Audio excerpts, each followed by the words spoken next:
हम्म. गुरु ब्रह्म जय गुरुदेवा. गुरु ब्रह्मा गुरु विष्णु गुरुदेवो महेश्वरा गुरु साक्षात् परब्रह्म तस्मै श्री गुरवे नमः. ओम नमो ब्रह्मादिभ्यो ब्रह्म विद्या संप्रदाय భద్రాచలం कर्तृभ्यो वंश ऋषिभ्यो महद्भ्यो नमो गुरुभ्यः. सर्वोपप्लवरहित प्रज्ञान घन प्रत्यगर्धो ब्रह्मास्मि अहं पदार्थरहितः. गुरवे सर्वलोकानां विषजे भवरोगिणां निधये श्रीदक्षिणामूर्तये नमः. बृहद्वासिष्ठसिद्धान्तं पूर्णबोधोपदेशिका वेङ्कटेश्वर योगीन्द्रं सद्गुरुभ्यो नमो नमः. आत्मानात्मतीतमनिशं केवलात्मोपदेशिका వాయిస్ బ్రేక్ అయింది. వేముల రామయార్య యోగేంద్రం సద్గురుభ్యో నమో నమః. ప్రగతి ఏందో వినపడుతుందా? మాకైతే వినపడలేదు అది. ఇదే సర్వ విద్యానాం శ్రీ దక్షిణామూర్తియే నమః. శ్రీధర స్వామినం నిత్యం బోధకారణమవ్యయం భావాతీతం అహం వందే సుఖజ్ఞానైక నిర్మలం వందారుజన మందారం వందే హంత నిరంతరం రామడుగు వంశజం శుద్ధం శివరామాఖ్య దీక్షితం బృహద్వాదిష్ట సిద్ధాంతం పూర్ణ బ్రహ్మోపదేశిక శ్రీ వెంకటేశ్వర యోగేంద్రం సద్గురుభ్యో నమో నమః. ఆత్మానాత్మ అతీతమనిశం కేవలాత్మోపదేశికం శ్రీ వేముల రామయ్యార్య యోగేంద్రం సద్గురుభ్యో నమో నమః. చరాచరమతీతం చ అచల పూర్ణోపదేశిక శ్రీ పూర్ణానంద పూర్ణయార్య సద్గురుభ్యో నమో నమః. పూర్ణబోధ సుధానిధిం పూర్వపుణ్యఫలప్రదం వేదాంతానంద సద్గురుం వెంకటరమణార్య గురుం భజే. పూర్ణానంద పుల్లయార్య పుత్రరత్న మహాగురుం విష్ణానంద విభం దేవం కృష్ణమూర్తి నమో నమః. పరబ్రహ్మానందవర్షం పరాపర సమాదర్శం జ్ఞానాజ్ఞానతీతానంద శ్రీ అశ్వత్థార్య నమోస్తుతే. సర్వకాలాకాల ప్రత్యక్షం సర్వోత్తమ సుశాశ్వతం విరహితానంద గురుం వెంకటదాచార్య గురుం భజే. అస్మద్గురు సమారంభం కృష్ణ సాందీపమాధ్యమం శ్రీ మహావిష్ణు పర్యంతం వందే గురు పరంపరం. గురు దృష్టి ప్రభావం. సర్వాత్మతత్వమైన సద్గురు దృష్టిలో సంకల్పము తనకు తానే కలిగెను లేకని సకల సృష్టిని చేసెను. ఉన్న పరిపూర్ణంబులో లేకని తోచిన సర్వస్వము సద్గురు కృపా దృష్టి పొందిన నరులకు లేనిదగును. నిగమంబులన్నింటినీ నిజగురు ఉదహరించి చూపును. నిజము తెలిసిన పిమ్మట మదిలోని సంసారముత్తదేను.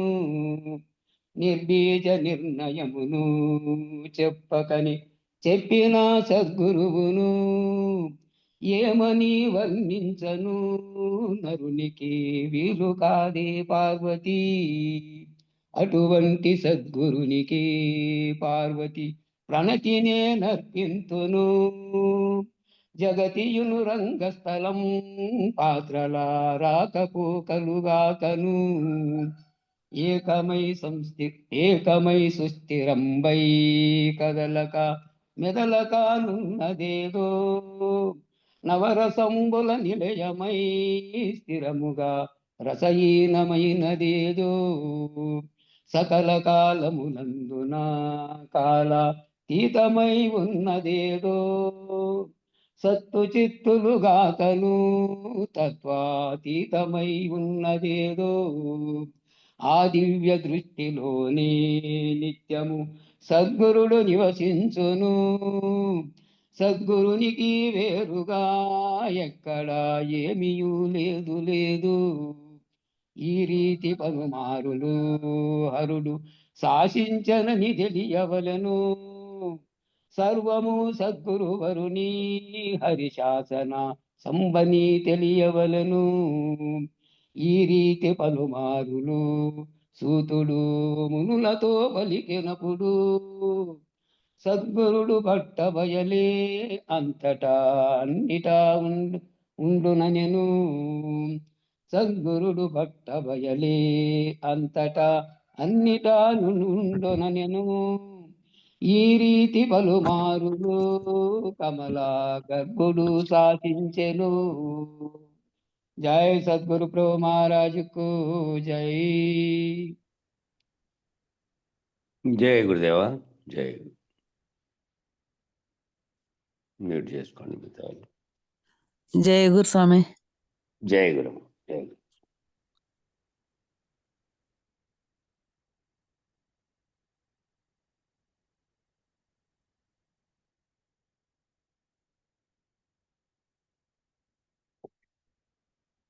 ఈ విధంగా జీవుడు ఏం చేస్తున్నాడంటే వస్తువులు జగత్తుతో తాదాత్మ్యం చెంది అందులో ఉన్నటువంటి వస్తువులే సుఖమిస్తున్నాయనేటువంటి భ్రాంతి చేత నిత్యానిత్య వస్తువు వివేకం కనుక్కోలేక ఆ ఇంద్రియములే సుఖస్థానములని భ్రమసి ఇంద్రియాలన్నీ ఏవైతే ఉన్నాయో వాటితో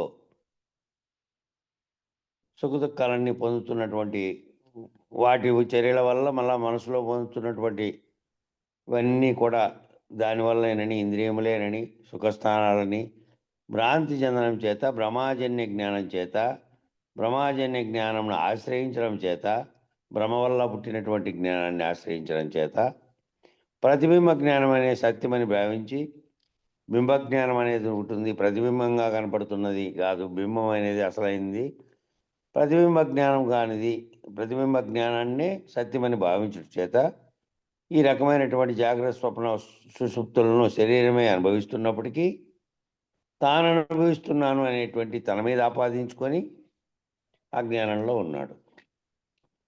నేను ఇవాళ సరిగా నిద్రపోలేదండి, నాకు ఇవాళ సరిగా నిద్ర పట్టలేదండి, నాకు ఇవాళ నిద్రాసుఖం సరిగా లభించలేదు, నాకు ఇవాళ స్వప్నం సరిగా రాలేదండి, నాకు ఇవాళ స్వప్నంలో డిస్టర్బెన్స్గా ఉంది, నాకు ఇవాళ జాగ్రత్త అవస్థలో చాలా డిస్టర్బెన్స్గా ఉంది.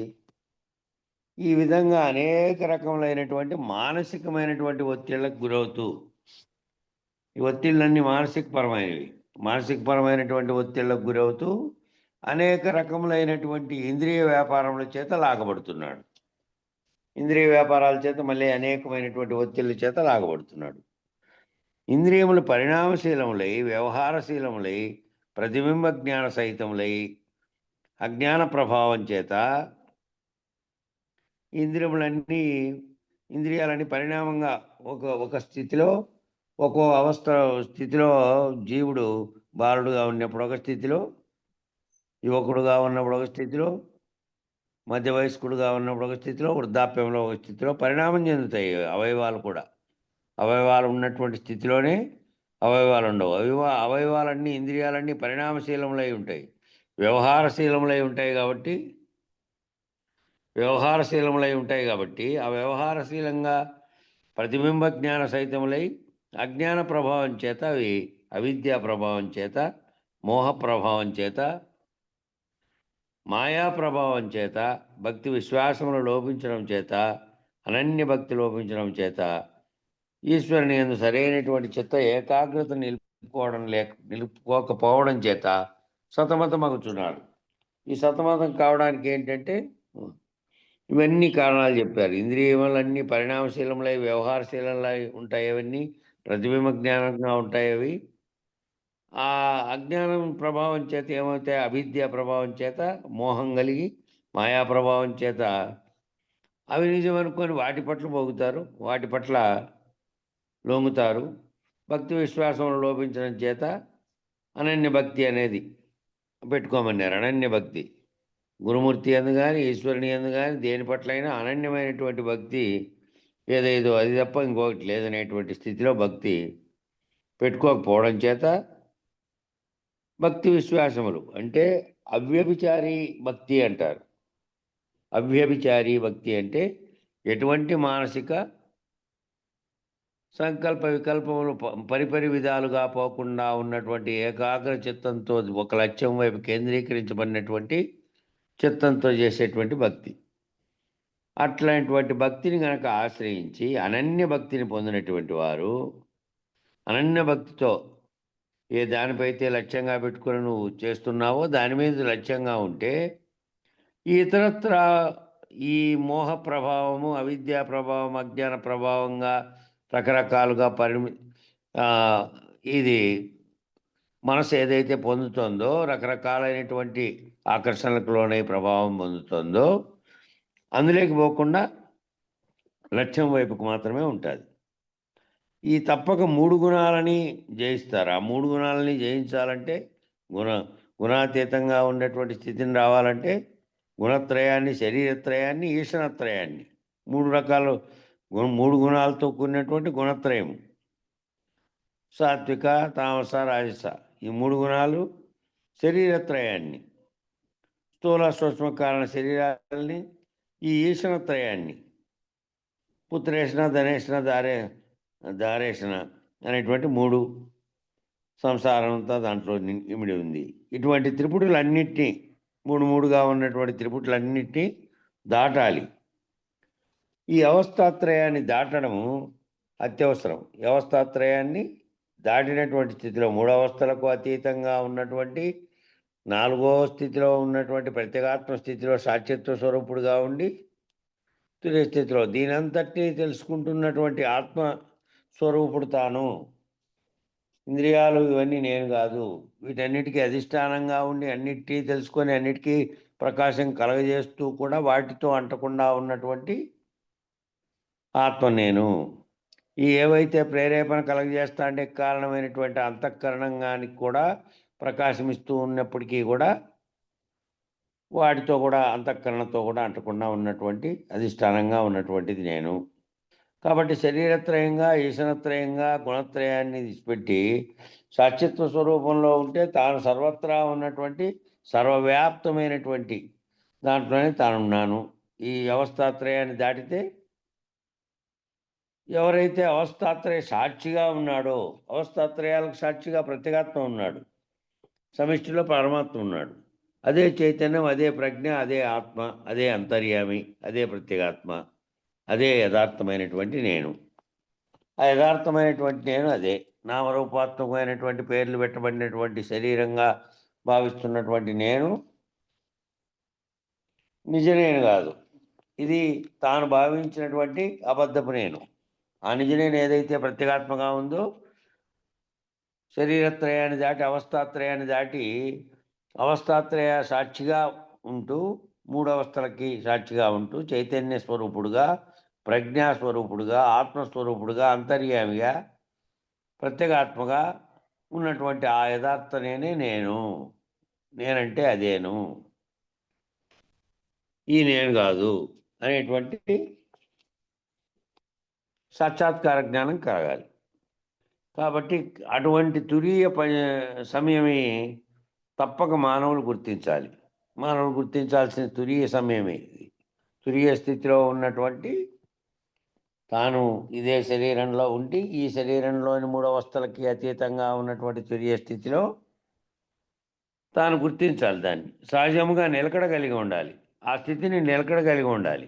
ఆ స్థితిలో ఎల్లప్పుడూ ఏమిట్లో ఉన్నా, ఏం పనిలో ఉన్నా, వ్యవహారంలో ఉన్నా, ధ్యానమగ్నతలో ఉన్నా, ధ్యానంలో ఉన్నా, దేంట్లో ఉన్నా సరే ఆ స్థితి నిరంతరం ఉండాలి. అటువంటి స్థితి సహజ స్థితిలో నిలకడగలిగి ఉండాలి, సహజంగా నిలకడగలిగి ఉండాలి. ప్రత్యేకంగా ధ్యానం సమయమని ఇక్కడ కూర్చొని దాంట్లో పెట్టుకొని కేంద్రీకరించుకొని ఇప్పుడు నేను 3 అవస్థలకు అతీతంగా దానిని గమనించేటువంటి తురీయ స్థితిలో ఉన్నాను అని అనుకుంటున్నావో అది ఆ తురీయ స్థితిలోనే వ్యవహారముగా చేస్తున్నప్పుడు సర్వవేళల యందు నామరూపాత్మకంగా భావిస్తున్నటువంటి శరీరం కానీ, ఇంద్రియాలతో కానీ, జగత్తులోని వస్తువులతో కానీ తాదాత్మ్యం చెందకుండా వాటి మధ్యనే ఉంటూ కూడా వాటికి అతీతంగా ఉన్నటువంటి స్థితి యందు సహజంగా నిలకడగలిగి ఉండాలి. దృష్టిని సదా భూమా స్థితి యందు నిలపగలిగిన వాడై ఉండాలి. దృష్టిని సదా భూమా స్థితి యందు, భూమా అంటే 2 కనుల నడుమ ఉన్నటువంటి ఆ సుషుమ్న నాడి యందు కేంద్రీకరించి ఆ స్థితిలో పెట్టుకొని ఉండాలి. ఆ విధంగా దృష్టి భూమా సదా అంటే ఎల్లప్పుడూ భూమా స్థితి యందు, అంటే వ్యవహారం చేస్తున్నప్పుడు ఎక్కడెక్కడో పోతుంది, వాటిలోకి చదువుతుంది, కానీ వ్యవహారములన్నీ చేస్తున్నటువంటి అలవాటు ప్రకారం చేస్తున్నటువంటివే కానీ అవి చేస్తున్నప్పటికీ సదా భూమా స్థితి యందు నిలపగలిగినటువంటి వాడై ఉండాలి దృష్టిని. ఏ మార్పు, ఏ పరిణామము, ఏ అనుభవము, ఏ బంధము, ఏ రకమైనటువంటి కుంగుబాట్లు, ఏ రకమైనటువంటి దిగులు, ఏ రకమైనటువంటి ఇంద్రియ వ్యాపార ప్రభావము లేకుండా ఉండాలి. అవన్నీ జరుగుతున్నప్పటికీ దాని ప్రభావం దీని మీద పడితే దాని ప్రభావం వైపుకు మళ్ళీ ఆకర్షితులై మళ్ళీ పొందుతాడు, దుఃఖాన్ని పొందుతాడు, లేదంటే ఆ ఇంద్రియ వ్యాపారానికి సంబంధించినటువంటి అనుభూతుల్ని చెందుతాడు. కుంగుబాట్లు అవుతాయి, అనుభవము, బంధము, కుంగుబాట్లు, దిగులు, ఈ రకమైన ఇంద్రియ వ్యాపార ప్రభావం అంతా దానిపై లేకుండా ఉండాలి. ఏ రకమైనటువంటి అవస్థాత్రయ ప్రభావం లేకుండా ఉండాలి. అంటే మూడు అవస్థల్లో ఉన్నటువంటి దాని యొక్క ప్రభావం లేకుండా ఉండాలి. ఆ రకంగా సాక్షిత్వం సదా ఆశ్రయించాలి. సదా ఎల్లప్పుడూ కూడా సాక్షిత్వ స్థితిలో ఉండేదానికి ఆశ్రయించాలి. దిగి వస్తే మళ్ళీ జగత్ వ్యాపారంలోకి వాటిలోకి పోతుంది. కాబట్టి ఈ ఇంద్రియ సంబంధమైనటువంటి వాటితో ఈ బంధాలు, ఈ కుంగుబాట్లు, దిగులు లేనటువంటి ఇంద్రియ వ్యాపార ప్రభావం ఏమాత్రము లేనటువంటి ఈ 3 అవస్థలకు సంబంధించిన అవస్థాత్రయ ప్రభావం కూడా లేకుండా సాక్షిత్వ స్థితిలో ఉండాలి, సదా ఆశ్రయించాలి. అట్లా త్రిపుటికి సాక్షిగా ఉన్నటువంటి స్థితిని, ఆ త్రిపుటికి సాక్షిగా, త్రిపుటి అంటే ఈ మూడు చెప్పినటువంటి త్రిపుటిలే ఇందాక చెప్పినవి, శరీరత్రయము, వాసనాత్రయము. ఇట్లాగిన అయితే మన రాజయోగ స్థితికి అనిపించదేమో అనిపిస్తుంది. ఇది పిపీలక మార్గం అవుతుందేమో అనిపిస్తుంది. విహంగ మార్గానికి రాజయోగ స్థితికి వ్యతిరేక ధోరణి అవుతుందేమో. ఎందుకైతుంది? ఇది తెలుసుకుంటూ పోయిన తర్వాత మళ్ళా దీని అతీతాన్ని కూడా తెలుసుకుంటాడు కదా గురువు ద్వారా. అదే ఆ స్థితిలో ఎప్పుడు ఉంటే ఇవన్నీ వదిలిపెట్టి ఉండాలనేది రాజయోగంలో ఉండి చేస్తా అంటాడు కదా. రాజయోగం నుండి చేసినప్పటికీ దాంతో సంగమించద్దు అని, దాంతో ఉండి వ్యవహారం చేస్తున్నాయి. ఇంద్రియాలు వాటి పనులు చేస్తున్నాయి. ఇంద్రియాలు వాటి పనులు చేస్తున్నప్పటికీ వాటి పనుల యొక్క సంబంధించినటువంటి ఆకర్షణలకు కానీ ఇతరత్ర ప్రేరేపణలకు కానీ లొంగకుండా సాక్షిత్వ స్వరూపుడై ఉంటే దీంతో సంగమించకుండా ఉన్నటువంటి స్థితిలో ఉంటాడు. ఇంకా ఆ తురియ స్థితిలో నుంచి మళ్ళా తుర్యాతీత తురియ స్థితిలో సాక్షిగా ఉండి ఈ అన్నిటినీ తాను చేస్తున్నప్పటికీ, తాను ప్రవర్తిస్తున్నప్పటికీ, తాను వ్యవహారంలో ఉన్నప్పటికీ తాను సాక్షిత్వ స్థితిలో ఉంటే వాటితో సంగమించకుండా వాటి యొక్క ప్రభావానికి లోను కాకుండా అట్లా ఉన్నటువంటి తురియ స్థితిలో నుంచి తుర్యాతీత స్థితికి మళ్ళీ చేర్చడం అనేది గురువు రహిత మార్గం చెప్పి తుర్యాతీత స్థితికి పోయిన తర్వాత అప్పటి వరకు నేను అవస్థాత్రయ సాక్షిగా ఉన్నాను, నేను ఈ అవస్థలు 3 అవస్థలకు 3గా ఉన్నటువంటి త్రిపుటులన్నింటినీ గమనించి వాటితో సంయోగం చెందకుండా ఉన్నటువంటి స్థితిలో ఉన్నాను అని అనుకున్నప్పటికీ ఆ అనుకున్నటువంటి సాక్షి కూడా లేనటువంటి స్థితి వస్తే అప్పుడు సాక్షి లేడు, సాక్షిత్వము లేదు, తాను బ్రహ్మంగా ఉన్నది లేదు, తానే లేడు.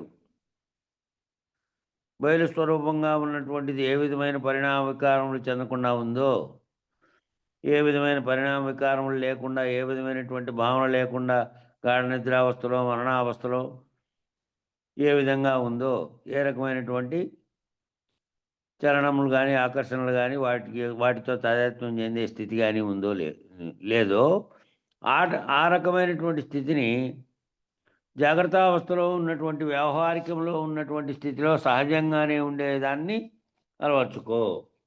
అలా అలవర్చుకోమని చెప్తున్నాడు.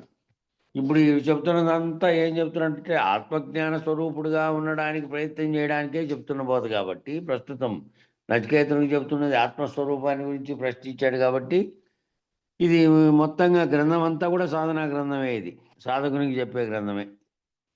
సాధకుని తర్వాత స్థితి అచలము రాజయోగము తర్వాత వచ్చే స్థితి కాబట్టి సాధకుడుగా ఇప్పుడు సాధకుడు చేయాల్సిన సాధకుడు నిలబడాల్సినటువంటి స్థిరీకరణ జరుగుతోంది అంతే. సాధకుడు ఏ రకంగా నిలబడాలి, ఏ రకంగా ఏ స్థితిలో నిలబడి ఉండాలి, ఇంకా దిగి రాకుండా ఆ స్థితిని చెప్తున్నాడు. సాధన చతుష్టయ సంపత్తి గలవాడు అవుతాడు. ఇప్పుడు అట్లా సాధన చతుష్టయ సంపత్తి గలవాడు అవుతాడు ఈ స్థితిగా పోతే. ఏ రకమైనటువంటి అవస్థాత్రయ ప్రభావం లేకుండా ఉండాలి. ఆ రకంగా సాక్షిత్వం సదా ఆశ్రయించాలి. అట్లా త్రిపుటికి సాక్షిగా ఉన్నటువంటి స్థితిని ఎవరైతే సాధిస్తారో వాళ్ళు మాత్రమే ఈ అంతర్యామిత్వాన్ని, ఆ ఆత్మస్థితిని నిలబెట్టుకోగలుగుతారు. ఆ త్రిపుటికి సాక్షిగా ఉన్నటువంటి స్థితిని ఎవరైతే సాధిస్తారో వాళ్ళు మాత్రమే ఈ అంతర్యామిగా ఉన్నటువంటి, తనలో అంతర్యామిగా సర్వత్రా ఉన్నటువంటి అంతర్యామి అని పరమాత్మను సంబోధించారు మామూలుగా భక్తి వేదాంత పరులు కూడా. అట్లే అంతర్యామి అంటే అంతరంగా ఉన్నటువంటి దాంట్లో రమిస్తున్నటువంటి, బాహ్యంగా కాదు, అంతరంగా ఉన్నటువంటి దాంట్లో ఎక్కడైతే బుద్ధి గుహలో చెప్పాడో బుద్ధి గుహలో ఉన్నటువంటి అని, ఆ బుద్ధి గుహలో నిరంతరం రమిస్తున్నటువంటి అంతర్యామి స్థితిని, ఆత్మస్థితిని, సాక్షిత్వ స్థితిలో ఉన్నటువంటి ఆత్మస్థితిని నిలబెట్టుకోవాలి అని చెప్తున్నాడు. అప్పుడు అక్కడ ఆత్మస్వరూపుడుగా నిలబడి ఉంటాడు, ఇంకా మళ్ళీ కిందికి రాకుండా. అట్లా యా ఇమం మధ్వదం వేద ఆత్మానం జీవమంతికాత్ ఈశానం భూత భవ్యస్య నతతో యుజుగుప్పతే ఏ తత్వై తత్. తాత్పర్యము, ఓ నచికేతుడా, ఎవడు ప్రాణాది సముదాయమును ధరించువాడై కర్మఫల భోక్తయగు జీవుని సమీపం నుండి కాలత్రయ నియామకునిగా అంటే ఈశ్వరునిగా తెలుసుకొనుచున్నాడో వాడు ఈ తెలుసుకొనటం వలన క్లేశమును పొందడు, అతనికి ఎట్టి భయము ఉండదు. అదే నీవు అడిగినటువంటి ఆత్మస్వరూపము అని చెప్తున్నాడు నచికేతునికి. ఓ నచికేతుడా, ఎవడు ప్రాణాది సముదాయము నువ్వు ధరించువాడై ప్రాణాది సముదాయమైనటువంటి శరీరాన్ని, ఆ ఈ సముదాయం అంతా కలిసి, ప్రాణాది సముదాయం అంటే అన్నీ 5 రకాలుగా చెప్పబడినటువంటివన్నిటినీ కలిపినటువంటి దాన్ని ధరించువాడై కర్మఫల భోక్తయగు జీవుని, కర్మఫలాన్ని అనుభవించేటువంటి జీవుని సమీపం నందుండి కాలత్రయ నియామకునిగా, జీవుడు ఆ సమీపంలో నుంచి కాలత్రయ నియామకుడు ఎవరైతే 3 కాలాలని నియమించినటువంటి ఈశ్వరునిగా, ఈ జీవుడే మళ్ళా కాలత్రయ నియామకునిగా ఉన్నటువంటి ఈశ్వరుడుగా తెలుసుకొనుచున్నాడో, ఎవడే ఈ సముదాయంలో నుంచి, జీవుని యొక్క సముదాయంలో నుంచి ధరించినటువంటి వాడు, కర్మఫల భోక్తుగా ఉన్నటువంటి వాడే మళ్ళీ సమీపం నందుండి కాలత్రయ నియామకునిగా ఈశ్వరునిగా తెలుసుకొనుచున్నాడు. వాడి తెలుసుకోవటం వలన తానే జీవలక్షణాలను పోగొట్టుకొని జీవుడుగా ఉన్నటువంటి స్థితిలో కూడా ఆత్మస్వరూపుడుగా ఉన్నటువంటి స్థితిలో సర్వత్రా ఉన్నటువంటి, సర్వములోనూ వ్యాపించినటువంటి స్థితిలో ఉన్నటువంటి చైతన్యంగా, దాని కర్త అయినటువంటి ఈశ్వరునిగా ఎప్పుడైతే ఎవరైతే తెలుసుకుంటున్నాడో వాడు ఈ తెలుసుకొనుట వలన క్లేశమును పొందడు. ఆ తెలుసుకోవడం వల్ల ఏ క్లేశాన్ని పొందడు. ఇంకా సర్వత్రా ఈశ్వరునిగాను, సర్వత్రా ఉన్న ప్రాణుల్లోనూ, సర్వత్రా ఉన్నటువంటి దాంట్లో తాను వాటికి అభేదంగా లేడు, దాంట్లో భాగమై ఉన్నాడు, అదే తానై ఉన్నాడు, ఆ స్థితిలో ఉన్నాడు. ఇంకా ఏకంగా ఉన్నాడు, అనేకంగా కాదు. ఏకంగా ఉన్నటువంటి స్థితిని కనుక తెలుసుకుంటే ఇక తనకు వేరే రకమైనటువంటి భయాలకు కారణం ఏమిటి, ఈ దానిలన్నిటికీ ఆనందాలకు కారణం ఏమిటి, వీటన్నిటికీ అతీతమైనటువంటి స్థితిలో ఉన్నాడు. అటు ఎట్టి భయము ఉండదు, ఇంకా అతనికి ఎట్టి భయము లేదు. ఆ ఎట్టి భయము లేకుండా ఉన్నటువంటి స్థితిలో ఉన్నాడు. తాను ఆత్మస్వరూపుడుగా ఉన్నప్పుడు దేహంగా భావించట్లేదు. అది ఎప్పుడో దాని యొక్క అవస్థలతోనే నాకు సంబంధం లేనటువంటి అవస్థలు పొందినప్పుడు ఆ అవస్థల్ని తెలియబడుతున్నటువంటిది మనసు, బుద్ధి, చిత్తమే, అహంకారమే అయినప్పటికీ, అవస్థలు దానికి తెలుస్తున్నప్పటికీ దానికి కృంగిపోడు. అవన్నీ సహజమైనటువంటి స్థితులుగా భావించినటువంటి స్థితిలో ఉంటాడు. నీవు అడిగినటువంటి అతనికి ఎట్టి భయము లేనటువంటి నీవు అడిగావే, అదే నీవు అడిగినటువంటి ఆత్మస్వరూపము అని చెప్పాడు. ఇంకా దీనికి వ్యాఖ్య, బుద్ధి అహంకారంతో కూడిన ఆత్మ చైతన్యము అహంకర్త అహంభోక్త అనేటువంటి స్థితిలో ఉంటుంది. బుద్ధి అనేది, అహంకారము అనేది మనసులో జరిగే చర్యలు.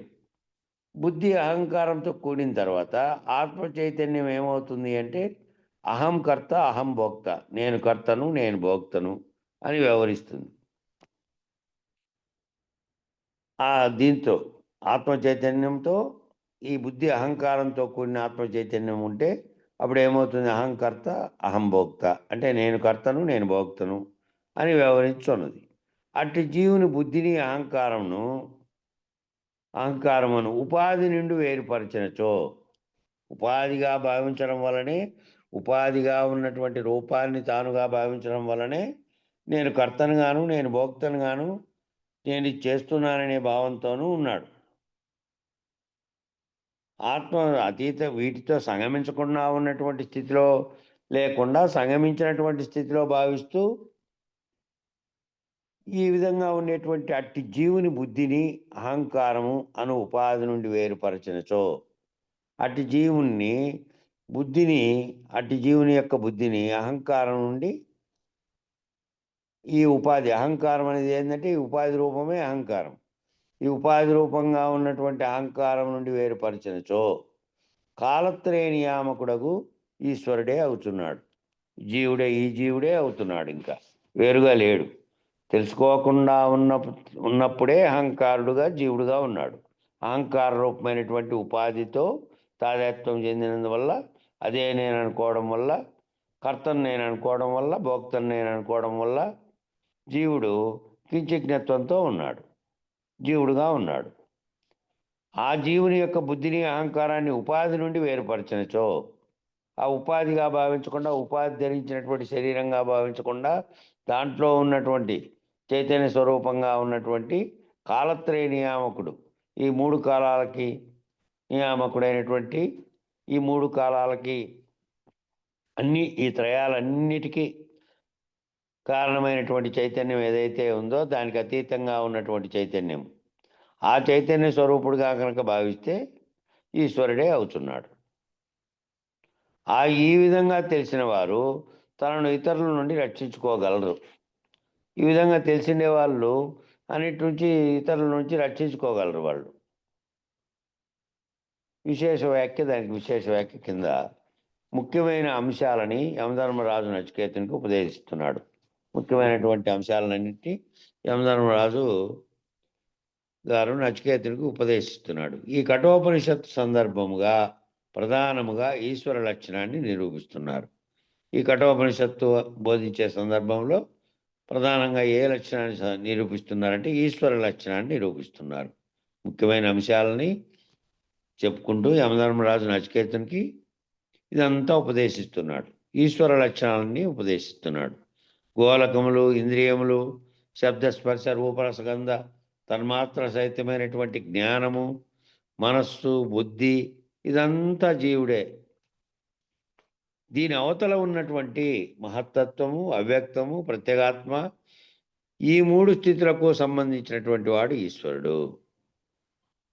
ఈ జీవునికి సంబంధించినటువంటివి దీని ప్రకారం ఏమిటి అంటే, ఈ గోళకాలు, ఈ శరీరంలో ఉన్నటువంటి ఇంద్రియాలు, దీనికి అధిదేవతలుగా ఉన్నటువంటివి, మళ్ళీ అవి పంచతన్మాత్రలుగా ఉన్నటువంటి శబ్ద స్పర్శ రూపరసగంధ తన్మాత్ర సహితమైనటువంటి జ్ఞానము, మళ్ళా మనసు, బుద్ధి, ఈ జ్ఞానంతో పాటు మనసు, బుద్ధి ఇదంతా కలిసి జీవుడు. దీని అవతల ఉన్నటువంటి దీనితో తాదాత్మ్యం చెందకుండా దీని అవతల ఉన్నటువంటి సాక్షిత్వ స్వరూపంలో ఉన్నటువంటి మహత్తత్వము, అవ్యక్తము, ప్రత్యేగాత్మ, ఈ 3 స్థితులకు సంబంధించిందే ఈశ్వరుడు, సంబంధించిన వాడు ఈశ్వరుడు. ఎవరైతే ఈ బుద్ధికి వేరై ఉన్నారో, ఎవరైతే ఈ బుద్ధికి వేరై దీంతో దీని చర్యల్ని గమనిస్తూ కూడా తాదాత్మ్యం చెందకుండా సాక్షిత్వ స్థితిలో ఉండి 3 అవస్థల్ని గుర్తిస్తున్నటువంటి స్థితిలో ఉన్నట్టు ఎవరైతే ఉన్నారో, బుద్ధికి వేరే ఉన్నారో, వారు ఈ ఈశ్వరత్వాన్ని సాధించిన వారు అవుతున్నారు. వారు ఈశ్వరత్వాన్ని సాధించినటువంటి, సర్వత్రా వ్యాపించి ఉన్నటువంటి చైతన్య స్వరూపంగా తనను భావించుకొని, తాననేటువంటి ప్రత్యేకంగా లేదని, తానే ఈ సర్వ జగత్తుకు కారణమైనటువంటి చైతన్యం ఏదైతే ఉందో అది తానేనని ఎవరైతే గుర్తించారో, ఎవరైతే సాధిస్తారో బుద్ధికి వేరుగా ఉండి, వాళ్ళు ఈ ఈశ్వరత్వాన్ని సాధించినటువంటి వారు అవుతున్నారు. అయితే ఈ ఈశ్వరత్వాన్ని సాధించిన మానవులందరికీ తప్పనిసరి ఆ దివ్యానుభవం లేకుండా ఆత్మానుభూతిని పొందజాలరు. ఎవరైతే జీవుడిగా ఉండేటువంటి స్థితిలోంచి వేరుపడి దీన్ని సాధిస్తారో, ఈ ఈశ్వరత్వం అనేది సాధించినటువంటి మానవులందరికీ తప్పనిసరి. ఎందుకంటే ఆ దివ్యానుభవం ఏదైతే తన భావనలో ఆ దివ్యానుభవం కలిగినటువంటి ఆత్మానుభూతిని పొందితే అది లేకుండా, ఆ దివ్యానుభవం లేకుండా ఆత్మానుభూతిని పొందగలరు. తాను జీవుని యొక్క అవస్థలను దాటినటువంటి స్థితిలో సాక్షిత్వ స్వరూపుడుగా ఉండి దర్శించగలిగినటువంటి స్థితి లేకపోతే తానది దాని యొక్క రెండింటి అనుభూతి చెందినట్టు, ఆ అనుభూతిలోంచి, జీవుని అనుభూతిలోంచి దివ్యానుభూతిని పొందినటువంటి స్థితిలోకి వస్తాడు. అది లేకుండా ఆత్మానుభూతిని పొందజాలరు. దీనికి అడ్డు వస్తున్నది ఏమిటి? ఈ అనుభూతి పొందకుండా, ఈ ఆత్మానుభూతిని చెందకుండా, దివ్యానుభవం లేకుండా చేయడానికి ఏం అడ్డు వస్తుంది? మరి దీనికి అడ్డు వస్తున్నది ఏమిటి అంటే, సహజంగానే తాను ఈశ్వరుడు అయినప్పటికీ తనకు తాను ఈశ్వరుడుగా తోచడం లేదు. తనకు తానుగా నేను ఈశ్వరునిగా ఉన్నాను అనేది తోచడం లేదు. కారణం ఏమిటి? ఈశ్వరుడు వేరే కలడు అనేటువంటి భ్రాంతికి లోనవుతున్నాడు. ఈశ్వరుడు వేరే ఉన్నాడు, నేను వేరే ఎట్లయినాను అంటే, నేను శరీరం అనే ఉపాధితో ఉండి దాంతో తాదాత్మ్యం చెందడం వల్ల దీనికి నామరూపాలతో ఉన్నటువంటి వేరుగా తోస్తున్నటువంటి వాళ్ళంతా వేరేనని, ఈశ్వరుడు వేరే కలడని భ్రాంతికి లోనవుతున్నాడు. ఇదే ప్రథమ భ్రాంతి. ఈ ప్రథమ భ్రాంతి, మొదటి భ్రాంతి ఏంటంటే ఈ భ్రాంతే.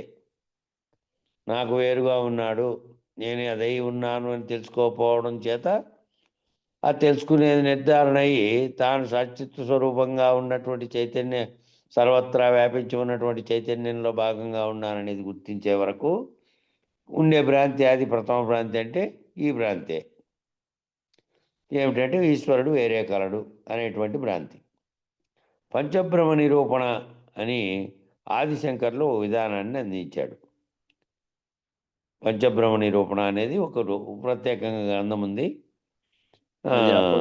అపరోక్ష స్థితి, అపరోక్షంగా ఉన్నా, పరోక్షంగా ఉంది అని. పరోక్షంగా ఉంది, నాకు వేరుగా ఉంది ఈశ్వరుడు అంటే పరోక్షంగా ఉన్నాడు. అపరోక్ష స్థితిని నిర్భచేసేది పూర్ణ గురువులు. పరోక్షంగా ఉంది అనుకుంటా అంటే అపరోక్షం కలిగితే పరోక్షంగా లేడు, ఇంకా ప్రత్యక్షమైనట్టు. అపరోక్షమే ప్రత్యక్షం. ఈ భ్రాంతి, దీనికి పంచబ్రహ్మ నిరూపణ అనేది ఆదిశంకర్లో విధానాన్ని అందించారు. ఉపనిషత్తు అనేటివి ఉపనిషత్తు ఉంది. ఆ ఉపనిషత్తు అంతర్గతంగా ఈ భావం ఉంది. ఈ పంచబ్రహ్మ నిరూపణ అనేటువంటి భావం అంతా అన్నపూర్ణోపనిషత్తులో ఉంటే ఆదిశంకర్లు ఏం చేశారంటే ఆ విధానాన్ని అంతా పంచబ్రహ్మ నిరూపణ అనే పేరుతో రాశారు. దాన్ని పంచబ్రహ్మ నివృత్తి అనే పేరుతో మన విజ్ఞాన స్వరూప్ గారు వేరే బుక్, చిన్న వ్యాఖ్యాన గ్రంథంగా రాశారు. పంచబ్రహ్మ నివృత్తి దీని పేరు. ఈ వీళ్ళు రాసిన కైవల్యాశ్రమం వాళ్ళు రాసిన దాని పేరు పంచబ్రహ్మ నివృత్తి. ఈయన పంచబ్రహ్మ నిరూపణ అనేది ఆదిశంకరుల వాళ్ళు రాశారు, ఓ విధానాన్ని అందించారు.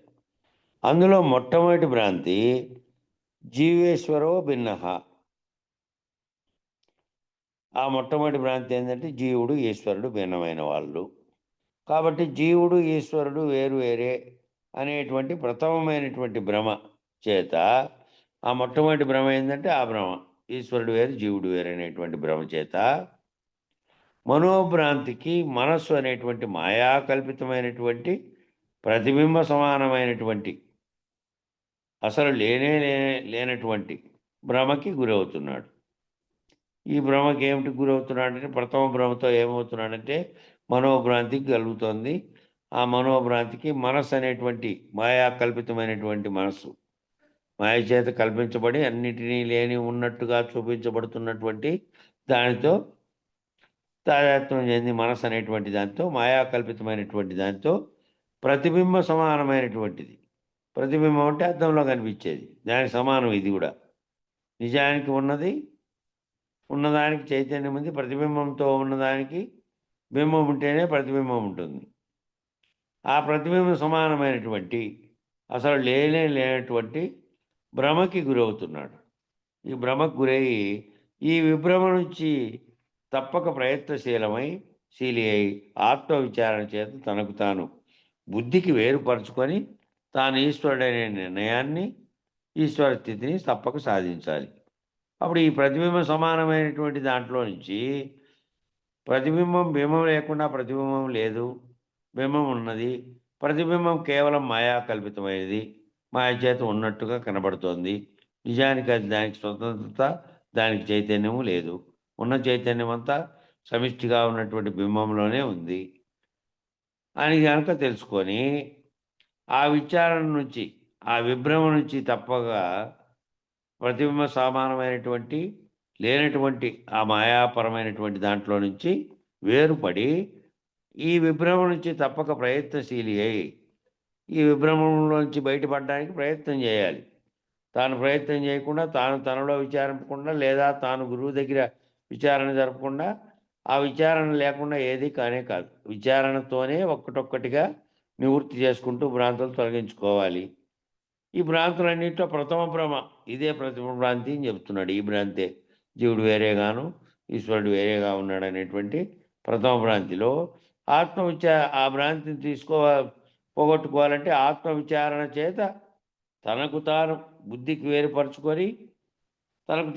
వేరుపరుచుకుంటే బుద్ధి మనసు అనే అంతరంగంగా ఉన్నది కూడా శరీరంలో ఉన్నటువంటి 24 దానిలో 20 అదైతే ఈ 4 కూడా వేరు రూపాలు పొందుతున్నటువంటి మనసు, బుద్ధి, చిత్తం, అహంకారం అనే అంతరంగం కూడా దాని నుంచి కూడా వేరుపరుచుకొని తాను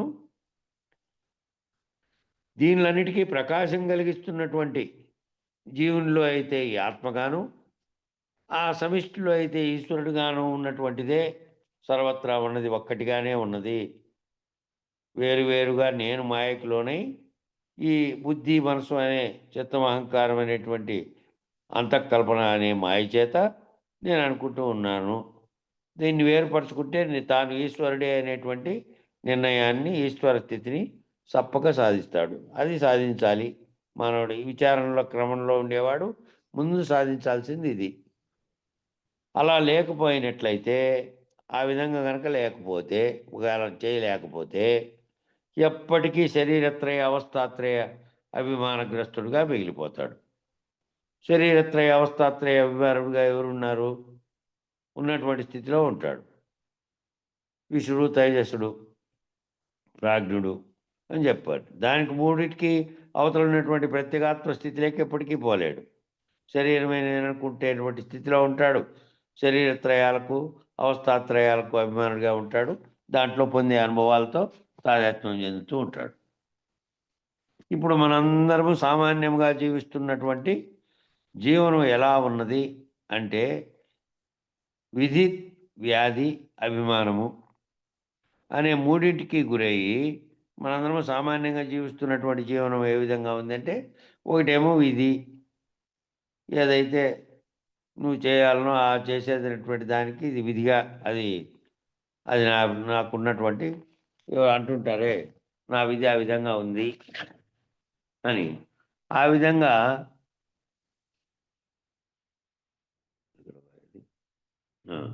విధి. తర్వాత వ్యాధి. వ్యాధి అంటే వచ్చేటువంటి రోగపూరితంగా ఉండేటువంటి శరీరంలో అనేక రకాలైనటువంటి శరీరానికి కొన్ని కలుగుతాయి, మనసుకు కూడా కొన్ని కలుగుతాయి. అవి మళ్ళీ అభిమానము, దాని పట్ల ఇది నేను అనేటువంటి, దీనివల్ల నాకు జరుగుతోంది, దీనివల్ల నాకు కలుగుతోంది అనేటువంటి అభిమానం. అది ఇదే మూడింటికి గురయ్యి, ఈ మూడింటికి కూడా ఇది గురయ్యి జీవుడుగా జీవిస్తూ ఉన్నాం. మూడింటికి గురై ఉన్నాం మనం. జీవుడుగా జీవిస్తూ విధిగా నిర్వర్తించిన కర్తవ్యాల ఓ పక్కన ఏంటంటే శరీరంలోనూ మనసులో బుద్ధిలోనూ కలిగేటువంటి ఓ రకమైనటువంటి వ్యాకులతలన్నీ కూడా వ్యాధులు ఉండేట్లే. వ్యాకులత ఏం చెందుతావో, ఏ రకమైనటువంటి చింతలు కలుగుతాయో అవన్నీ. మళ్ళీ అభిమానం, దాని పట్ల అభిమానం. ఈ మూడింటికి గురై జీవుడుగా జీవిస్తూ ఉన్నాం. కానీ ఈ మూడింటికి ఆధారము పట్టుకొమ్మ అభిమానం. ఈ మూడింటికి కలగడానికి కారణం ఏంది? ముందు ఈ మూడు ఈ విధంగా రావడానికంటే శరీరమే నేనటువంటి శరీరం పైన అభిమానం. ఈ శరీరం నేను అనుకుంటున్నా కాబట్టి దీనికి ఒక పేరు పెట్టేటువంటి శరీరం నేను, ఈ శరీరంగానే నేనున్నా. ఈ శరీరానికి సర్వత్రా ఉన్నటువంటి కోటాను కోట్ల శరీరాలన్నీ వేరువేరు రూపాల్లో ఉన్నప్పటికీ వాటన్నిటికీ ఒకే ఒక చైతన్యం అనేది ఉంది. ఆ ఒకే ఒక చైతన్యమే సమిష్టిగా ఉన్నటువంటి ఈశ్వరుడు అని భావించకుండా నేనే అనేటువంటి, నేను ఈ శరీరం నేను అనేటువంటి అభిమానం. దానివల్ల ఈ మూడిటికి, ఈ వ్యాధి, విధి, అభిమానం అనే మూడింటికి గురై మూడింటికి జీవుడుగా ఉండడానికి కారణమైనటువంటిది మొదటి ఆధారమే ఇది. మొదటి ఆధారం, మొదటి పట్టుకొమ్మ ఏంటంటే అభిమానం. ఆ అభిమానమే మళ్ళా రూపుదాలుస్తుంది అహంకారంగా. అభిమానం, ఈ శరీరం నేను అనేటువంటి అభిమానము, నేనే కర్తను అనేటువంటి, నేనే భోక్తను అనేటువంటి అభిమానం. నేను ఈ కర్తను, ఇవన్నీ చేస్తున్నా, ఈ పనులన్నీ నేను చేస్తున్నా, మళ్ళీ దీని ఫలితాన్ని నేను అనుభవిస్తున్నటువంటి భోక్తను నేనే అనేటువంటి అభిమానం. కార్యకారణములకు, కాలత్రయానికి, అవస్థాత్రయానికి, దేహత్రయానికి లొంగినటువంటి అభిమానం.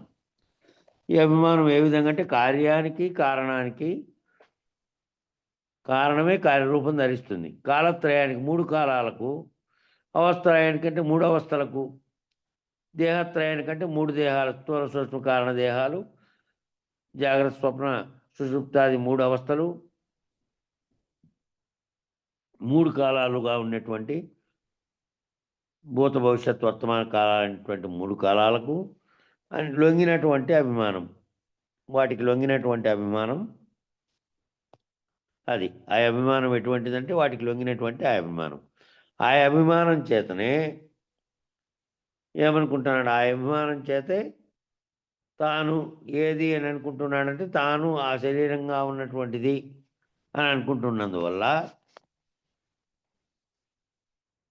ఈ నేనే కర్తను అనుకుంటున్నందువల్ల, అభిమానం చేత నేనే భోక్తను అనుకుంటున్నందువల్ల ఈ ఏర్పడి ఏమవుతున్నాడంటే దీనికి అన్నింటికీ ఈ మూడు త్రిపుటలకు, కాలత్రయము, అవస్థాత్రయము, దేహత్రయం అనేటువంటి త్రిపుటలన్నిటికీ లొంగినటువంటి అభిమానం అయిపోయింది. ఆ అభిమానం దేహాభిమానమే ఈ అన్నిటికీ లొంగినటువంటి అభిమానంగా ఉంది. ఈ రకముగా అన్ని త్రిపుటులకు, గుణత్రయానికి లొంగిపోయినటువంటి అభిమానం ఏదైతే ఉన్నదో, ఈ విధంగా త్రిపుటులకు, గుణత్రయానికి, మూడింటికి లొంగిపోయినటువంటి అభిమానం ఏదైతే ఉన్నదో అదే ఈశ్వరునికి, జీవునికి మధ్య అడ్డు వస్తూ ఉంటుంది. ఈశ్వరునికి, జీవునికి మధ్య అడ్డు వస్తూ ఉన్నది ఏది అంటే త్రిపుటులకు, గుణత్రయానికి లొంగిపోయినటువంటి అభిమానం. ఆ త్రిపుటులకు, గుణత్రయాలకు లొంగిపోయడం వల్ల, తాను కర్తగా భావించడం వల్ల, తనకు ఏర్పడినటువంటి అభిమానం వల్ల, తాను శరీరము అనేటువంటి అభిమానం వల్ల, కర్తగాను భోక్తగాను ఉన్నందువల్ల ఆ తాననేటువంటి పోగొట్టుకుని సర్వవ్యాప్తంగా ఉన్నది తాననేది తెలిసి తాను ఆ విధంగా ఉంటే కనుక శరీరత్రయానికి అతీతంగా ఉన్నటువంటి స్థితిలో ఉంటేనేమో తాను జీవుడుగా భావించినప్పుడు తాను సర్వత్రా ఉన్నటువంటి ఈశ్వర చైతన్యంగా భావిస్తాడు. ఆ ఈశ్వరునికి జీవునికి మధ్య అడ్డు వస్తున్నది ఇదే. ఈ త్రిపుటులు అన్ని రకాలైనటువంటి త్రిపుటులకి లొంగిపోయినటువంటి అభిమానం. ఒకరు ఒకరితో మాట్లాడాలన్నా, ఒకరు ఒకరితో సంబంధపడాలన్నా, ఒకరు ఒకరిని క్షమాపణ అడగాలన్నా, ఒకరు ఒకరిని ప్రశంసించాలన్నా ఈ అభిమానమే అడ్డు వస్తుంది. ఈ అభిమానమే చూడండి అడ్డు వస్తుంది. ఒకరు ఒకరితో త్రిపుటలకు లొంగిపోయి ప్రవర్తించడము జీవుడు. దాటుకొని అతీతమైనటువంటి భావనలో ఉండేవాడు ఈశ్వరుడు. అది ఆడు భేదము. దానివల్ల ఏమవుతుంది అంటే మామూలు వ్యవహారికంలో కూడా చెప్తున్నాడు. ఈ అభిమానం అనేటువంటిదే అడ్డు వస్తుంది అన్నిటికీ. ఏమిటికి? ఒకరితో సంబంధపడాలన్నా, ఒకరితో సంభాషించి సంబంధపడాలనుకో, పక్కనే ఉన్నాడు, దానికి అభిమానం అనేది అడ్డు వస్తుంది. మళ్ళా ఒకరిని క్షమాపణ అడగాలన్నా, ఏదైనా పొరపాటు జరిగింది నీ వ్యవహారంలో, దాని క్షమాపణ అడగాలన్నా కూడా మళ్ళీ అభిమానం అడ్డు. ఒకరు ఒకరిని ప్రశంసించాలన్నా, ఎవరైనా వాళ్ళు మంచి చేశారో ఏదైనా చేశారనుకో, గొప్ప పని చేశారనుకో, వాళ్ళని ప్రశంసించాలంటే మళ్ళీ అప్పుడు కూడా అభిమానం అడ్డు వస్తుంది. ఈ అభిమానమే అన్ని రకాలుగా అడ్డు వస్తుంది. ఈ అభిమానం అనే తెర ఏదైతే ఉందో, ఈ అభిమానం అనేటువంటి తెర ఏదైతే తెర ఉందో, ఈ అభిమానం అనే తెర అన్నిటికీ, ఈ రకమైనటువంటి వాటి అన్నిటికీ కారణమైనటువంటిది అవుతుంది. అదే తీవ్ర స్థాయికి వేయే కొద్దీ అహంకారంగా పరిణమించి అదే తీవ్రమైనటువంటి ప్రతిబంధకం అవుతుంది. ఈ అభిమానం అనే తెర ఏదైతే ఉందో, నిజానికి ఇది ఒక పెద్ద తెర. ఏమి తెర ఇది? ఇనుప గొలుసుల తెర. ఇనుప గొలుసులు, చాలా బలమైనటువంటి గొలుసులు ఏంటంటే ఇనుప గొలుసులు. ఆ ఇనుప గొలుసుల తెర ఇది, మామూలు తెర కాదు ఇది. సాత్విక, రాజసిక, తామసిక శక్తులతో కూడినటువంటి ఈ 3 రకాలైనటువంటి సాత్విక, రాజసిక, తామసిక గుణాలతోనూ శక్తులతో కూడినటువంటి గుణత్రయంతో కూడినటువంటి తెర ఇది. మామూలు తెర కాదు ఇది. ఆ తెర ఇది. తెర తీయరా తిరుపతి దేవరా, తెర తీయరా అనేటువంటి పాటలో ఆ పాట అది. తెర తీయరా తిరుపతి దేవరా, తెర తీయరా అనేటువంటి పాటలో ఆ తెర అంటే అభిమానం అనేటువంటి తెర అదే. ఈ తెర తీస్తే ఇక నువ్వే ఈశుడు. ఈ తెర తీసిపోతే ఈ తెరకు కారణమైనటువంటిది ఈ 3 రకాలైనటువంటి అన్ని రకాల త్రిపుటుల్లోకి కారణమైనటువంటి నేననేటువంటి అభిమానము. ఆ అభిమానమే అన్ని రూపాలుగా గుణత్రయానికి లోనై ఈ విధంగా తెరలో ఆ తెరని అడ్డం వస్తుంది.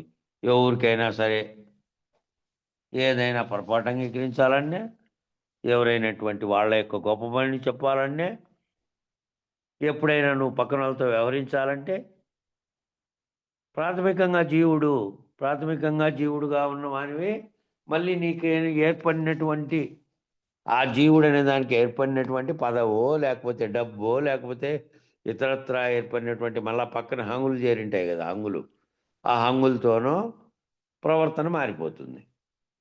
జీవుడుగా మామూలు ప్రాథమికంగా అన్ని జీవుల్లో ఉన్నటువంటి జీవత్వము నీకు ఉంది. అన్ని జీవుల్లాగే ఉన్నావు నువ్వు కూడా. కానీ నువ్వు దీంతో ఈ అభిమానం అనే దాంతో తాయత్వం చెంది మళ్ళీ దానికి ఇవి తోడయి మిగతాటివన్నీ ధనము, పదవి, ఈ నీ స్థితి, బలము, అందము అన్నీ కూడా ఒక్కో రకమైనటువంటి అహంకారాన్ని తెచ్చిపెడతా ఉంటాయి. కాబట్టి అభిమానమే ఆ రకమైనటువంటి ఇనుప గొలుసుల తెరగా మారి సాత్విక, రాజసిక, తామసిక శక్తులతో కూడినటువంటి స్థితిలో ఉండి గుణత్రయంతో కూడినటువంటి స్థితిలో ఉంటుంది. ఆ స్థితిలో ఉన్నప్పుడు ఏమవుతారు?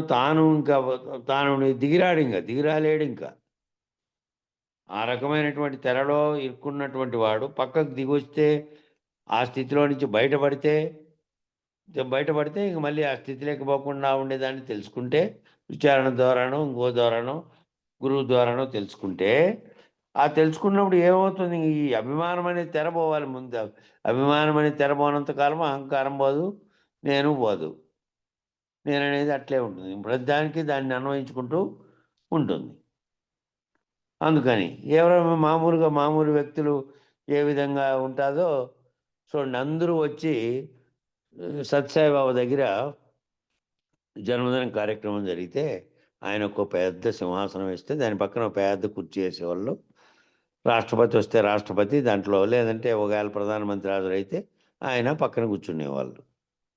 పక్కన కూర్చుంటే అబ్దుల్ కలాం గారు ఈ ఆ సందర్భంగా జరిగే ఉపన్యాస కార్యక్రమంలో భజన మందిరము పెద్దది హాల్ ఉంటుంది. ఆ హాల్లో కూర్చుంటే ఆయన నేరుగా లేచొచ్చి ఆ సీటు మీద దాని మీద ముందే రాసి పెట్టి ఉంటారు.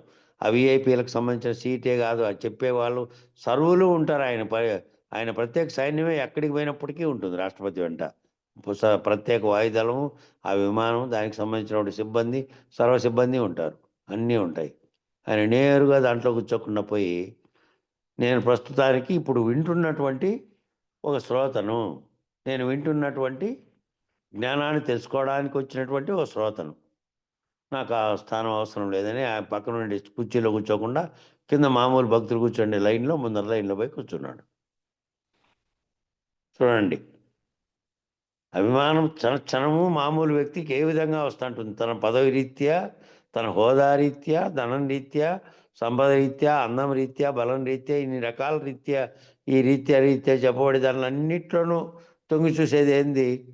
అన్నిట్లోనూ అభిమానము, అహంకారము.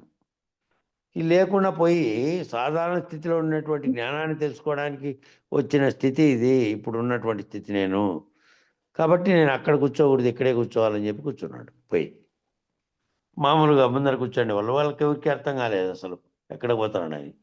ఆడపోయి కూర్చున్నాడు అంతే. కార్యక్రమం అయిపోయే వరకు ఆ కిందనే కూర్చున్నాడు. అట్లా ఈ అభిమానం, ఇది లొంగినటువంటి అభిమానం ఏదైతే ఉందో, ఈ అన్నిటికీ కారణమైనటువంటి ఇనుప గొలుసులతో కూడినటువంటి తెర ఇది. కాబట్టి తెర తీయరా తిరుపతి దేవరా, తెర తీయరా అనేటువంటి పాటలో ఆ తెర ఏంటంటే, ఈ తెర తీసేస్తే నేను నిన్ను దర్శించుకుంటే, నేను నిన్ను సర్వత్రా ఉన్నటువంటి పరమాత్మ స్వరూపునిగా నేను భావించుకుంటే ఆ తెర తొలగిపోయినట్టు. నేను సర్వత్రా ఉన్నటువంటి, నేను వేరుగా లేనటువంటి, నేననేటువంటి నా పేరుతో కూడినటువంటి వేరుగా లేనటువంటి వాడిని నేను అనే అభిమానం నుంచి బయటపడినటువంటి వాడు ఈ అభిమానం అనే తెరను తొలగించుకోగలుగుతాడు విచారణ ద్వారా, లేదా గురువు ద్వారా. ఈ దీంట్లో భాగంగా నీ స్వరూపాన్ని గుర్తెరిగితే అప్పుడు నువ్వు వేరుగా లేనటువంటి ఈ అన్ని త్రిపుడులను దాటినటువంటి సాక్షిత్వ స్వరూపుడుగా ఉన్నటువంటి స్థితిలో, ఈశ్వరుడుగా ఉన్నటువంటి స్థితిలోకి పోతావు. కాబట్టి మొదటి భ్రమ ఆ ఈశ్వరుడు వేరుగా ఉన్నాడు అనేది అయితే, ఈ రెండో భ్రమ నేను అనేటువంటి అభిమానము. ఈ అభిమానమే రెండో భ్రమ. సర్వకర్తను నేనే, సర్వహర్తను నేనే, సర్వభర్తను నేనే అనే ఈశ్వరత్వాన్ని సాధించాల్సినటువంటి మానవుడు ఈ సర్వకర్తగా ఉన్నటువంటి వాడిని నేనే, సర్వహర్తను, సర్వాన్ని హరించేవాడిని నేనే, సర్వభర్తను, సర్వానికి అధిపతిగా ఉన్నది నేనే అనే ఈశ్వరత్వాన్ని సాధించవలసినటువంటి మానవుడు. అది సాధించకుండా ఏం చేస్తున్నాడు? సాధించవలసినటువంటి మానవుడు నిమిత్తమైనటువంటి కర్తృత్వ భావంతో, ఈ ఏదైతే నిమిత్తంగా ఉందో, ఈ వ్యవహరించేటువంటి వ్యవహారంలో కారకుడుగా ఉన్నటువంటి కర్తృత్వ భావంతో, పరిమితమైనటువంటి దేహాభిమానం చేత, ఇది పరిమితమైనటువంటిది, ఇది అపరిమితంగా ఉన్నటువంటిది ఒకటి ఉంది, అది సర్వవ్యాప్తంగా ఉన్నది, అది సర్వజీవుల్లో ఉన్నది, సర్వత్రా ఉన్నది అనేటువంటి భావం లేకుండా పరిమితమైనటువంటి దేహాభిమానం చేత పరిమితించబడినటువంటి చైతన్యం కలిగిన వాడై, పరిమితించబడినటువంటి చైతన్యం అంటే చైతన్యం ఏమనుకుంటోంది? చైతన్యం దీంతో తాదాత్మ్యం చెంది, అభిమానంతో నేననే దాంతో తాదాత్మ్యం చెంది జీవుడుగా భావించబడుతోంది. కాబట్టి తానే జీవుడుగా పరిమితం చేసుకోబడుతున్నాడు. చైతన్యం కలిగిన వాడై ఉన్నప్పటికీ జీవాత్మగా వ్యవహరిస్తున్నాడు. పరమాత్మగా వ్యవహరించాల్సింది పరమాత్మగా అంటే ఈ ఆత్మలన్నీ కూడా ఆ పరమాత్మ స్థితిలో ఉన్నటువంటి సర్వాత్మగాను, వ్యాప్తమైనటువంటి చైతన్య స్థితిలో ఉన్నటువంటి స్థితిలో ఉంది అనుకోకుండా జీవాత్మగా వ్యవహరిస్తున్నాడు. అన్ని పరిమితం చేసుకొని కర్తృత్వ భావంతో ఆ విధంగా చేస్తున్నాడు. ఇంద్రియాలకు లోబడి వ్యవహరించడం చేత ఇంద్రియాలు ఏవైతే వ్యవహరిస్తున్నాయో మనలో, ఆ ఇంద్రియాలు చేస్తున్నటువంటి పనులు చేస్తూ ఉంటే, ఆ ఇంద్రియాలు చేస్తున్న పనుల వల్ల కలుగుతున్నటువంటి సుఖాన్ని దుఃఖాన్ని తాను ఆస్వాదించి, కాబట్టి ఆ ఇంద్రియాల చేత అజ్ఞానావృతమైనటువంటి అవిద్యావృతమైనటువంటి అజ్ఞానానికి కారణమైనటువంటి అవిద్యావృతమైనటువంటి అంటే అవిద్యతో అవిద్యావృతం అంటే చుట్టుకోబడినటువంటి, వృతం అంటే చుట్టుకోబడినటువంటి, అవిద్యతో చుట్టుకోబడి అజ్ఞానంతో చుట్టుకోబడి ఈ మోహావృతమై మోహంతో చుట్టుకోబడి మాయావృతమైనటువంటి మాయతో కూడా చుట్టుకోబడి ఇన్ని దానిలతో చుట్టుకోబడినటువంటి దానికి కారణం ఏమిటంటే జీవుడుగా ఉన్నటువంటి దానితో తాదాత్మ్యం చెంది అభిమానం చెంది దాంతో ఇవన్నీ చెంది జీవుడు జీవనశైలిని మానవుడు కలిగి ఉంటున్నాడు. ఈ రకమైనటువంటి జీవనశైలిని కలిగి ఉంటాడు మానవుడు. వ్యవహారంలో బయట మళ్ళీ లోపల కూడా ఈ రకమైన భావం పెట్టుకోవడం వల్ల ఈ రకమైన జీవనశైలిని కలిగి ఉంటున్నాడు. అనేకత్వ భ్రాంతిలో ఉన్నాడు. అనేకత్వ భ్రాంతిలో జీవునికి భేదము చూసి అనేకత్వం అనేటువంటి భ్రాంతిలో ఏం చేస్తున్నాడంటే నేను ఒక జీవుడు, ఆయన నా పక్కన ఇంకా పెద్ద జీవుడో లేకపోతే ఆ జీవుని యొక్క జీవుడుగా వ్యవహరిస్తూ జీవాత్మగా వ్యవహరిస్తూ ఉన్నాడు. ఇంద్రియములకు లోబడి వ్యవహరించడం చేత ఈ అన్ని రకాలైన ఆవృత్తాల్లో చిక్కుకొని మానవుడు ఈ రకమైన జీవనశైలి కలిగి ఉన్నాడు. అనేకత్వ భ్రాంతిలో జీవునికి భేదాన్ని చూసి జీవుడు వేరువేరుగా భేదం అనుకొని అనవసరమైనటువంటి వ్యవహారం అంతా తానే ఆ భేదంతో చూడడం వల్ల తెచ్చుకున్నాడు. సమయం సరిపోయింది వీటికి. ఇక్కడి నుంచి రేపు మళ్ళీ మొదలు పెడదాం. మంగళం చెప్పండి. జై సద్గురు ప్రభు మహారాజ్ కు జై. మంగళము సద్గురు వరేణ్య, మంగళము అచలార్య మహితాతీత, మంగళము పూర్ణచంద్ర, మంగళము మద్గురు వరేణ్య, మంగళమయ్యా ఈ ఎరుకాని కంకితమయ్యా.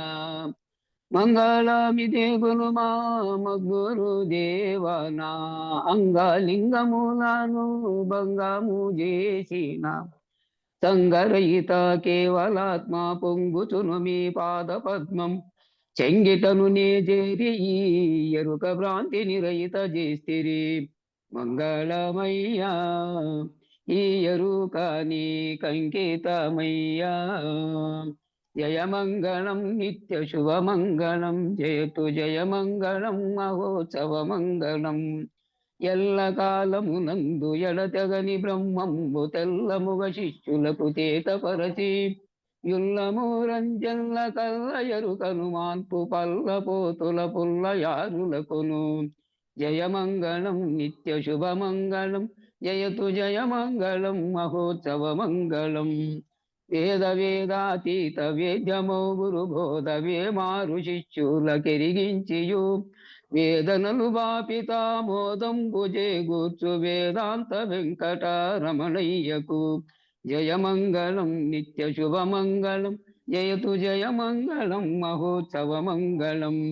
నీకు మూలముగాక నాకు మూలము లేక లోకలోకములెల్ల ఏకముగను ప్రాకటంబైనట్టి పరిపూర్ణ బ్రహ్మమును జోకతో తెలుపు గురు పీఠమునకు. జయమంగళం నిత్య శుభమంగళం, జయతు జయమంగళం మహోత్సవమంగళం. జై సద్గురు ప్రభు మహారాజుకు జై. జై శ్రీ వెంకటాంబ సమేత శ్రీ పూర్ణానంద పుల్లయ్యార సద్గురు ప్రభు మహారాజుకు జై. జై లక్ష్మీ సమేత వేదాంతానంద వెంకట రమణార్య సద్గురు ప్రభు మహారాజుకు జై. జై శ్రీ కల్పమాంబ సమేత శ్రీ కృష్ణమూర్తియార సద్గురు ప్రభు మహారాజుకు జై. జై శ్రీ అచ్చమాంబ సమేత శ్రీ అశ్వత్థార్య సద్గురు ప్రభు మహారాజుకు జై.